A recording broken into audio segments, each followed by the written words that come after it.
Hello, my name's Craig, and this, my friends, is where we put the spotlight onto German football. This is our Match Day 26 review show.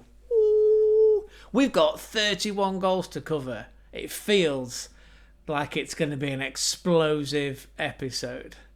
And to whet your appetite as to what we've got coming, we'll take a look at a Leverkusen side who produced an epic comeback. A comeback that was fitting of their title-winning season from last year. We'll look at a full-strength Munich who were felled in the woods by Union Berlin, and a Leipzig team that broke their winless streak at home against a Dortmund side who looked dubious in defending. So, how about you go and get yourself a drink, then come back here and get comfortable, and let me walk you through all our review action of all the games and all those goals from match day 26. How does that sound for a deal? Well, go on then. Off you go. Well, come back though. Union Berlin 1, Bayern Munich 1. Union, well, they stifled a Munich side with arguably their A team. Munich applied relentless pressure on the Union Berlin goal. We're talking 741 passes, 9 dribbles, 37 crosses, all resulting in 18 shots. Now, credit needs to go to Union Berlin for solid defending. That was against set pieces, the likes of which were 14 Munich corners. Union Berlin, well, they won 13 of the aerial duels, made 66 clearances and put in 17 blocks. Munich super sub Leroy Sané, well, he eventually broke the deadlock from a Josip Stanisic assist. It was Jeong who was caught ball watching. He just momentarily switched off, and Sané was able to sneak in and slot the ball in for 1-0 to Munich. Benedikt Hollerbach, we talk about him a lot on this show. He came off the bench again and made yet another case to the peak cap wearing Stefan Baumgart to perhaps start him next time. Hollerbach pounced on an error from rookie keeper in the Munich goal, Jonas Erpig, to make it 1-1, and that's 1 goal from 2 shots from Benedikt Hollerbach. At Union Berlin, one to watch was Josip Jaranovic. Cute overlay. He's the right wing back. He put in 4 crosses whilst making the one of the assists for the Hollerbach goal. That's his first of the season, by the way. Assist, that is, not the goal. And in his defensive shift, he made 3 blocks, won 2 tackles. No partridge in a pear tree. No, he just made 1 key interception. The Bayern Munich one to watch was Joshua Kimmich, the DM. Well, all the play went through him. He had 149 touches. That was the most on the Munich team, out of which he completed 104 passes, swung in 17 crosses, and recovered the ball 3 times. That win, that draw, lifts Union Berlin to 13th. On 27 points. As for Munich, that loss, well, it reduces their lead at the top to just 6 points now. And with just 8 games to go, where is this title race heading? Don't worry, you can follow that and the relegation scrap right here on the German Football Spotlight channel. How did I get on with my prediction? Oh, I got it completely wrong. I went 3-0 Munich. I even said 2 of those goals had come in the first half. What a complete L I've got to wear. In fact, you can hang that L in the Louvre. Yeah, Union Berlin 1, Bayern Munich 1, final score. St. Pauli 1, Hoffenheim 0. A rare mistake from veteran Hoffenheim keeper Oliver Baumann. Well, that proved to be the difference in this tight game. His attempted pass out was intercepted by Philipp Treu, and the striker, well, he chipped the ball up over the advancing defender. He played a side pass to Noah Weishaupt, who stroked it home for what turned out to be the winning goal on the 51st minute. Outside of that, both sides relied on set pieces. 13 corners in total, 11 to the home side of St. Pauli, 7 of which led to goal attempts. Hoffenheim won more tackles. Akpoguma feels good.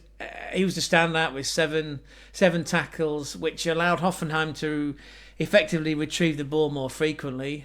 And whilst Hoffenheim had more control over the ball, they didn't make their 56% possession count for much. Only produced 2 shots on target. The St. Pauli one to watch was Oladapo Afolayan, once of Bolton Wanderers. He came on for 25-ish minutes. We called him out as a super sub in the preview show. Didn't really impact the game's momentum, if we're honest. 11 touches, 6 passes. Yeah, although his side won 1-0, so he'll be happy, right? The Hoffenheim one to watch was Alexander Prass. Sadly, Prass, well, he didn't feature. He wasn't in the squad. We don't always call him right. We just call it for what it is, right? One week, though, he will be the one to watch. Now, that win for St. Pauli, well, that puts him 5 points clear of Bochum in 16th. It takes the relegation pressure off off the collar for just another weekend. But, there's still 8 games to go and a lot can happen. And Hoffenheim will be hoping that it does happen because they remain in 14th and they're a single point ahead of St. Pauli now. My prediction was 0-0. And that was spoilt by St. Pauli, so it's another L. Mainz 2, Freiburg 2. The 120th anniversary celebrations for Mainz were dampened slightly with this draw. Goals came early for Mainz, and it was that man, Johnny Burkout, just been recalled to the German national squad, by the way. He scored on the 34th minute. That's his 15th goal of the season, and 3 in 4 games for him. Absolutely validated his call up to the national team. He scored along with Andreas Hansch Olsen on the 74th minute. Those 2 Mainz goals, well, sadly they bring an end to Noah Atabula's consecutive run of clean sheets that was 6, but has now come to an end.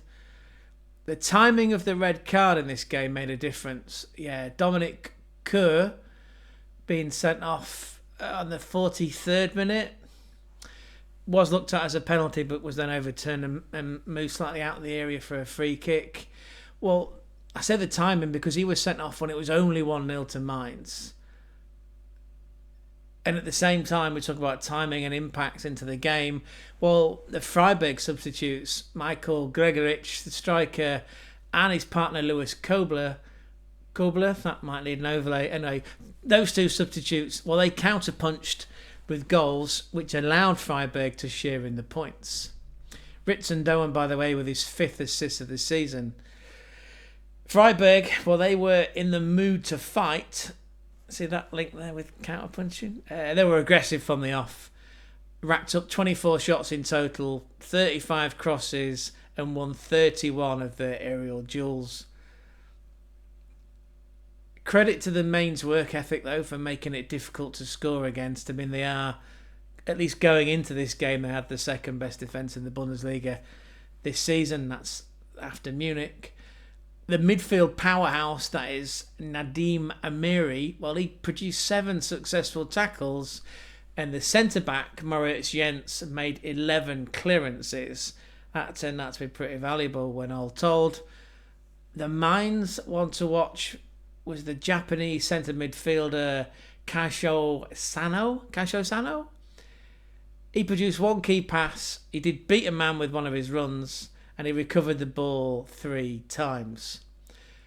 The Freiburg one to watch was Patrick Osterhage. Still going to need an overlay. The DM, well, he ran 12.3 kilometres, had 1 shot on target, put in 3 crosses, and finished with an 80%, that's 80% pass completion rate. Mainz remained in 3rd with that draw, whilst Freiburg dropped down to 6th. They are, though, 2 points ahead of Gladbach. Europe and qualification next season is very much on target still for both these two sides. My prediction was that Mainz would steal it 2-1, and it looked good. Oh, it didn't end that well, did it? Anyway, it's another L for me. But I'll take it, and, hopefully the rest of the celebrations were rewarding for the Mainz and all their members. Augsburg 1, Wolfsburg 0. Augsburg record their 6th consecutive clean sheet, and they remain the only team unbeaten in the Bundesliga since the restart after the winter break. My Augsburg one to watch was the goal scorer in the end. It was Philipp Tietz. Philipp Tietz, the striker, he had 3 shots, 1 on target, and that proved to be his goal. That's his 6th now of the season. Well done, Philipp Tietz. Wolfsburg, well, they applied the pressure late on, as you'd expect of a side that's just desperate not to lose. They tossed in 20 crosses, had 4 corners, which produced 13 shots on goal. Sadly, only 2 of those were on target. Jeffrey Gualewu, love that one. Jeffrey Gualewu and his Augsburg teammates, well, they held firm. Between them, they won 13 aerial duels, made 9 tackles, and pulled off 21 clearances. That was to keep that clean sheet. And Finn Dam will be happy because that's the young man's 8th clean sheet now for the season. The Wolfsburg one to watch, FM striker favourite of mine, Jonas Wind. Not much of an impact really. In fact, it was fair to say that he was snuffed out of the game. He lasted an hour, had 23 touches, managed 1 shot, and he was subbed off for Patrick Wimmer. He's not scored now in 8 games. That's Jonas Wind, that is. With that win, Augsburg now move up the table to 9th, and they are level on points with Wolfsburg, who are in 8th. Wolfsburg there with their first loss in 8 games, although they do have a much better goal difference with a +9. My prediction was going to be 1-1, and that's another L. Although I am pleased for Augsburg because they are a surprise package this year, along with Freiburg. Werder Bremen 2, Monchengladbach 4. A 6-goal thriller with the first 5 goals coming inside a quite remarkable 47 minutes. Respect to Brennan. We say it a lot actually. Just respect their ability to fight back. They were going into half-time, having clawed it back to 2-2. Romano Smith with a gorgeous free kick and striker Andrea Silva smashing in a penalty. That's his first goal for the club following his move from Leipzig. It was, however, the French striker Alassane Player. And what a player he was. For Gladbach, he was the difference maker today. By the way, that was his first start in 8 matches, and oh my God, did he make it count. He scored a hat-trick and assisted the 4th goal. He was clinical with his finishing. 3 shots, 2 on target. Technically, the 3rd one was on target because that was a penalty. He actually sent Michael Zetter the complete wrong way. Bremen, well, they should take note because they managed 1 shot on target from 22. Little shout out to Robin Hack, Instagram friendly, one of favourites of the show. Well, he produced one of the assists for Player. And then Player reciprocated, not to Robin Hack, but to put on an assist for Tim Kleindist to score his 15th goal of the season. That's his first goal in 4. And this is fascinating, by the way, that 31% of the Gladbach shots came from the right and not a single shot came from the left. The Werder Bremen one to watch was Sene Leinen, the Belgian centre mid. He had 48 touches, 9 of which were in the attacking third of the pitch, 4 ball recoveries. He won a tackle and made 4 interceptions. The Gladbach one to watch was Kevin Sturger. The cam was a sub but didn't get on the pitch, so didn't actually feature. I suppose, though, they didn't really need him. Who needs someone like that when you've got Robin Hack? right, who made 4 key passes and an assist. Bremen, not Rory Bremen. Bremen remain in 12th on 33 points. It's a shame they couldn't put a run of 2 wins together. Well, Gladbach, they move up 2 places to 7th and they're now on 30 points. That's just 2 points off Freiburg, who is sitting in the last European spot. The prediction I had was that Gladbach would win that 2-0. Sadly, it's back down to earth with a bump for Bremen. As Gladbach, well, they push on for Champions League football. So, with that prediction, it's another L. Leipzig 2, Dortmund 0. I built this up as a game to watch, and it absolutely lived up to its tag as being the top spiel game. Yeah, top billing for this one. 40 shots on goal. Both teams hitting the crossbar twice. 4 counter-attacks from Leipzig with a Xavi or Xavi Simons playing like a man possessed. He scored the opener on 18, which was doubled just after the restart by Louis Openda, who scored via a Xavi Simons corner. That's his 5th of the season now. Niko Kovac came out of this one line in the post-match interview where he said, and I won't do the voice, we had enough chances for 3 games. And that's true, as Dortmund played the second half in beast mode. They ended the game, right, get this, with 38 crosses, 635 passes, averaging a 5-pass streak. And yet, somehow, were unable to break down Leipzig. The home team, well, they were resilient with 53 clearances and winning 17 aerial duels. Despite finishing without a goal from 25 shots, Dortmund walked away with an XG of 3. Wow. Peter Glassie with his 13th clean sheet of the season. 6 of those, by the way, have come at home. It is quite a fortress, the Red Bull Arena. The Leipzig one to watch was Amadou Haidara, the Malarian centre mid. Only played 10 minutes, coming on as a sub. Had 6 touches. On one occasion, he recovered the ball. He did block a shot and a pass, so he did make a contribution. What more was expected, really, in 10 minutes? The Dortmund one to watch, Jamie Gittins, the Englishman, playing in the attacking midfielder role. Similarly, well, he played for 20 minutes, coming off the bench. He had 18 touches. 5 of those were in the Leipzig penalty box. Made a through ball and successfully beat his man 3 times. So showing his attacking intent there, Jamie Gittins. That home win for Leipzig, by the way, it's their first since match day 21, lifts them up into 5th with 42 points. That's just 3 points off Frankfurt in a Champions League spot. Dortmund, they slipped down to 11th on 35 points, which is 7 points shy of Freiburg, who are currently in the last remaining European spot. My prediction for this was that Dortmund were going to win 2-1. Yeah, completely got that wrong, didn't I? Another L. Bochum 1, Eintracht Frankfurt 3.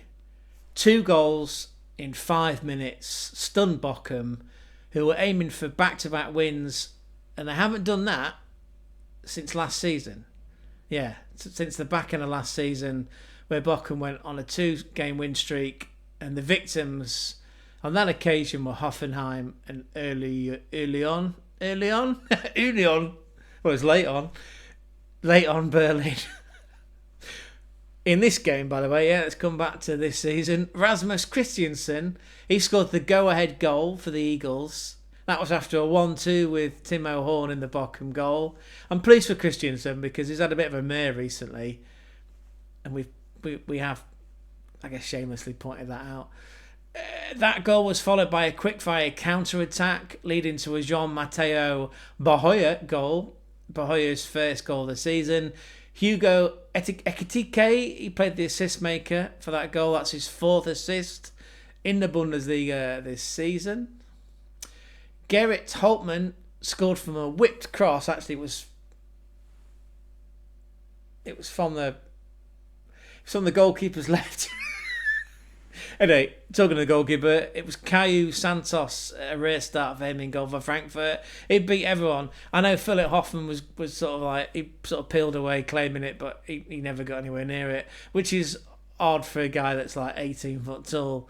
Anyway, Gerrit Holtmann scored. That was 2-1 at that point. And actually, Moritz Bashinsky could, and probably should, have levelled the game in the 92nd minute, but he could only sweep his shot wide. Again, Caio Santos and the defenders sort of leaping around as if they'd won. And that's exactly what they went on to do, because football is a cruel game at times, especially for people in teams that are struggling. It's almost like Frankfurt went down the other end. And our one to watch for this game for Frankfurt, Ansgar Knauf. Well, he weaved his way into the area, slid a ball across the box, only for Michay Batshuayi to score for 3-1, his second goal in as many games. Knauf, well, he played the second half as a sub, managed 25 touches, 18 carries, 5 touches in the penalty area, and he beat a defender 3 times. One of those was the assist for that Batshuayi third goal. Bochum tried to beat the Eagles with 96 long balls and 28 crosses, but just lacked that composure that you need in order for them to have taken a share in the points. Frankfurt, well, they made 42 clearances, which is validation of their desire to beat Bochum. Credit though, Bochum throwing everything they could late on to try and get that equaliser. The Bochum one to watch was Ibrahim Sissoko, one of the heroes of their away win at the Allianz against Munich. Last time out, as a centre mid, he had 54 touches, 1 shot on target, put in 1 cross, made 2 blocks and won 3 aerial battles. Bochum remain in 16th on 20 points. St. Pauli have pulled away now. They're by 5 points. And whilst there's a rare home win for Heidenheim, which is coming up, well, that means that they're breathing down Bochum's necks now. They're just a point behind them in 17th. The prediction that I had was that Frankfurt, coming off the back of scoring 4 in a home tie against Ajax in the Europa League, it felt that Frankfurt were going to win this 2-1. No, I was close though, wasn't I? 3-1. Heidenheim 3, Holstein Kiel 1. This was built up as a sexpunkter, and thankfully it delivered on its promise with the action. Marvin Pernier putting Heidenheim 1-0 up with a smart header on the 33rd minute. Franz Kratzig there with his second assist of the season. Holstein Kiel's manager Marcel Rapp made 2 tactical changes at half-time. That was in a bid to clinch precious points. He brought on Alexander Bernhardsen. Made more of that than what he needed to. And the striking sensation this season that's been Phil Harris. Now, the majority of the 15,000 fans would have missed the Bodu Zivazivadze. Oh, I might have got it right. the Bodu Zivazivadze arrowed shot at the start of the second half, because they all appeared to be having beer and bratwurst. I spotted there was a lot of empty seats at the restart. Anyway, the Georgian striker, with his second goal in as many games, arrowed a shot right into the bottom corner for 2-0. And then 2 goals in the last 5 minutes provided all the late drama, again, to justify this as a sexpunkter. Kiel, they thought they had a lifeline with their striker sensation. The super sub Phil Harris scored for 2-1 on the 87th minute, only for the regal-sounding Sir Lord Conte, said with a Yorkshire accent, to steady Frank Smith's head with a goal on the 93rd minute. The assist coming from Bodu to win the game 3-1.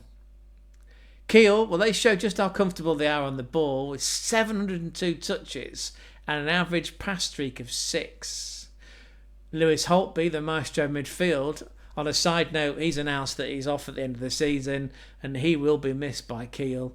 Well, he managed 44 touches in just 35 minutes as a sub. Yeah, the ball seemed to be attracted to him and he marshalled proceedings, pushing it wide and orchestrating moves forward. The whole team, by the way, of Kiel used that ball the best they could. They put in 18 crosses, 10 dribbles with sub Bernhardsen showing his class down the left-hand side. Produced 16 shots, but only 4 were on target. Heidenheim, well, they won their matchups on the deck and in the air, and they were more clinical when called upon. The Heidenheim one to watch was Adrian Beck. The attacking midfielder had 42 touches, 20 carries, beat his man 3 times, and switched the play once. Holstein Kiel, well, their one to watch was Nikolai Renberg. He looks like a man who knows what he's doing, really, with 58 touches, 4 of those coming in the attacking third, carried the ball 37 times and recovered the ball 5 times. Heidenheim, well, they leapfrogged Kiel into 17th and stretched the gap between the two sides to what could be a very important 2 points. Remember, there are 8 games left in the season and we shall cover this relegation battle right here on the German Football Spotlight channel. So please make sure you're subscribed because then you'll stay up to date with all the action. So that game finished 3-1 to Heidenheim. My prediction was that it would be a Holstein Kiel away win and I got it wrong. And that's another loss. Stuttgart 3, Leverkusen 4. What an incredible game of Bundesliga football. 27 shots on goal, 10 of which were on target, producing 7 goals with 7 different scorers, I might add. 2 of those being own goals. Leverkusen, well, they look like a team on their knees at 2-0 down. The Stuttgart goals coming from strikers Ermendin Demirovic and Nick Voltemade. Right, first time. The Leverkusen fight back, well, that started with Frimpong, the quickest man in the Bundesliga. He swept home a deflected Robert Andrich shot, which made it 2-1. A Granit Xhaka nightmare own goal then put Leverkusen 3-1 down. The potential offside, by the way, was approved by VAR. So yeah, at 3-1 down, it looked bleak. Soon after, though, Hincapié, the Ecuadorian, just seems to be everywhere on that pitch. He thrashed a shot high up into the net for 3-2. Jabi Alonso's call to throw on Victor Boniface, well, that paid off because his cross was cruelly diverted into his own goal by Angelo Stiller. Still no relation to Ben. And in the 95th minute, Patrick Schick heads home his 17th goal of the season to win it 4-3. Jeremy Frimpong with an 8.4 match rating. He deserves that for such a crucial contribution. 7 crosses, 2 key passes and 1 assist for that Patrick Schick winner. The Stuttgart one to watch was Angelo Stiller. Still no relation to Ben. The DM, by the way, he's been linked with a return back to Munich. Scored his own goal, which wasn't really his fault. Going the other way, he had 59 touches, 2 of those in the Leverkusen penalty box. Carried the ball 26 times, put in 3 crosses and recovered the ball 5 times. Leverkusen one to watch was the Spaniard centre mid Alex Garcia. Played for an hour. In that time, though, produced 30 carries and 5 crosses and switched the play twice. All that in an hour from 58 touches. Voltemade and co of Stuttgart, well, they'll feel hurt considering that they led this game twice and still lost. They slipped down to 10th. That's on 37 points. That's 5 points off Freiburg, who are currently occupying the last European spot up for grabs. That win for Leverkusen, well, that narrows the Munich lead now at the top to just 6 points. That's after Munich dropped points in the woods at Union Berlin. The question is, though, who's going to wear the crown this season? And again, with just 8 games to go, we'll follow all the action right here on the German Football Spotlight channel. The prediction for that game, that epic game, was that Leverkusen were going to win, but we're going to win 2-0. Nobody saw those goals coming. Please, be honest with yourself. Anyway, it's an epic loss. An epic loss for me in predictions. But you know what? I'm going to take it because it keeps the title race alive for another weekend. And as we always do at this point in the review show, we take a look at the players that have made the biggest contribution in the season to date. We look at the top goal scorer, the assist makers, and the keepers of dreams that are keeping clean sheets. All that before the bottom and the top half, top or bottom, whichever one you want to look at. We do bottom to top. Anyway, that's all coming now, so don't go away. If you look at the most goals category, there's been quite a lot of action. All right, nothing from Harry Kane. He still leads the way with 21, but he hasn't scored in 6 Bundesliga games now.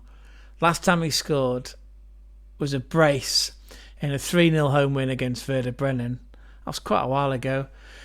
Patrick Schick, well, he scored the late winner in Leverkusen's epic 4-3 comeback win at Stuttgart. That was his 17th goal of the season. Tim Kleindist, he scored the 4th in that 4-2 win over Bremen. That was his 15th goal of the season. We don't need to focus on Omar Mamouche. Jonathan Burkout, well, he scored his 15th by putting Mainz 1-0 up in what ended up being a 2-2 game with Freiburg. Recalled to the German squad, which is absolutely fantastic for Johnny Burkout. He's on 15. And then Serhou Guirassy, he failed to score because Dortmund lost 2-0 away to Leipzig. Guirassy, no goals in 2 now, but prior to that, he had scored 5 in 2, including 4 in 1 game against Union Berlin. Absolutely no changes whatsoever to the assist makers. I guess the only call out here is that Florian Wirtz remains injured. Yeah, he's going to miss. We're certainly going to miss the international break that's coming up for Germany, and he'll most likely miss the next couple of Bundesliga fixtures. We'll have a look at that and we'll report back. If not here on YouTube, then we'll report back for sure on our TikTok. Yeah, please make sure you are following us and liking all our TikToks. It's the same handle or same profile, whatever the balance is in 2025. You can find us at German Football Spotlight on TikTok. Back to most assists, no changes whatsoever. It's still Florian Wirtz, out injured currently, but leads the way with 10. And a few changes with the keepers of dreams, the clean sheets. Peter Galassi adds to his tally. He's leading the way with 13. Manny Neuer is currently out injured. He's been replaced by the rookie Jonas Erbig. Sadly, and I do genuinely mean this, Noah Atabulu's streak ended after their 2-2 away result with Mainz. Robin Zettner, well, he was on the other end of conceding 2 goals, and nothing for him. Nikolai Vasic, he added to his tally for St. Pauli. That's 8 clean sheets. That's after their 1-0 win against Hoffenheim on Freitag. And then Finn Darman, the young Augsburg keeper, he adds to his tally. He's on 8. That's after his team's 1-0 win against Wolfsburg. So Pete clean sheets, leading the way is Peter Galassi from Leipzig with 13. That's after their 2-0 home win against Dortmund. We'll start by looking at the bottom half of the Bundesliga table first. So Heidenheim with a 3-1 win over Kiel, leapfrog them up into 17th. Bochum, well, they lost 3-1 to Frankfurt. That's going to hurt them, because they were hoping that with back-to-back wins they could have pulled away. But St. Pauli with a 1-0 win on Freitag over Hoffenheim, That puts them 5 points clear now between them and Bochum. Hoffenheim, well, that was the team that St. Pauli beat, so that there's only a point between those two, between 15th and 14th. And then Union Berlin rescued a draw at home to Munich. That could be key, actually. That puts them on 27 points. So I think Bremen are safe in 12th on 33. They can forget about Europe as well this season. But then looking back down, I do think it's everyone from Kiel right up to Union Berlin in 13th that are in a scrap relegation. Look at that. There's only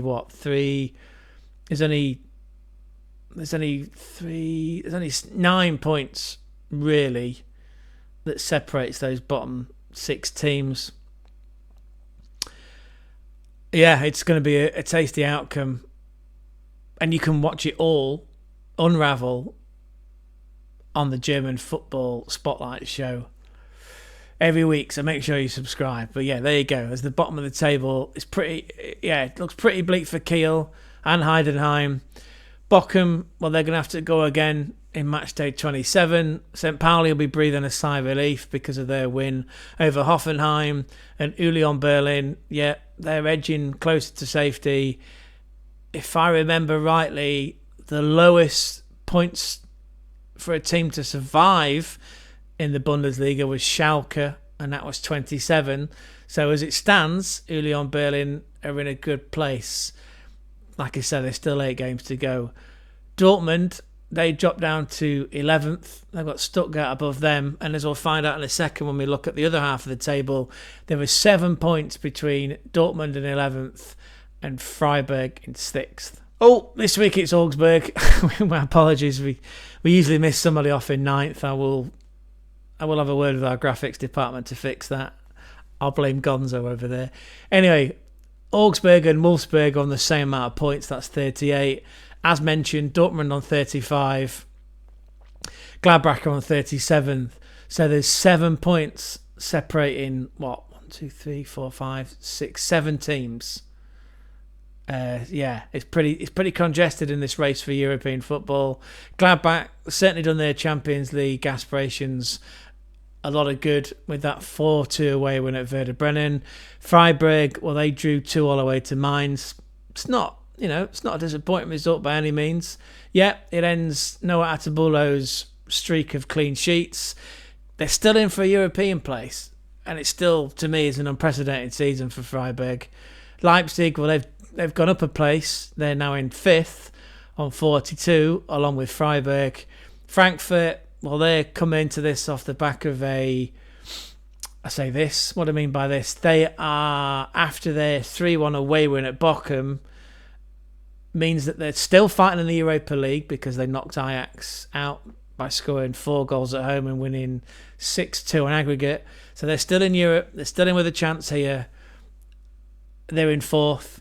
Mainz with that draw, yeah, they've dropped 2 points. They're still in 3rd though. It's still a terrific season for Johnny Burkout and his team. And Leverkusen, well, they came back with that epic fight back at Stuttgart to win 4-3 with a last gasp winner from Patrick Schick. And of course with Munich and dropping points away in the woods at Union Berlin, it means the difference at the top is just 6 points. So with 8 games to go, there's a lot of European football up for grabs. And more importantly, the title race feels like it's still on. Again, just 6 points separating last year's winners, Leverkusen, and this season's leaders, Bayern Munich. So there you have it. All 31 goals from match day 26. If you stuck through the video to this point, then you're a super fan. It means a lot to me. Thank you so much. How about a cheeky like though, please? Oh, I know I'm asking a lot from you, as Vincent Kompany does from his boys. On a serious note though, likes help spread awareness of the channel, and it's what we need. I mean, yeah, we're small at this point in time. We're certainly punching. We are racking up the views. A bit short on subscribers too, but we've got big plans, so please, all your support means a lot. Again, if you've got any comments or if there's corrections about any of the data that's been slipped and tripped up, please add that in the comment section below. I should add, by the way, there's an international break coming up, which means there's no Bundesliga until March 28th. But don't worry, we've got some bonus content coming up, and that's in the form of Germany versus Italy. Yep, they're competing in the UEFA Nations League. Their quarter-final matches, happens over 2 legs, are coming up this Donnerstag and Sonstag. So if you subscribe, then you'll know when that content's coming. Like I say, there's no Bundesliga now until March 28th, but there is international football, so we can have a look at Johnny Burkout. We'll cover off who else is in that squad, who we think will be the first team going into that game. Our predictions as well, so make sure again that you look out for that episode, and the best way to guarantee that is to be subscribed. 31 goals, that was a busy one. 7 of those in one game in that thriller between Stuttgart and Leverkusen, which keeps the title race well and truly open, which is super exciting. And that's it. That wraps it up. All that remains to be said is that I've been Craig, he's been Gonzo, you've been amazing, and this, my friends, is where we keep the spotlight on German football. Repeat after me. Auf Wiedersehen.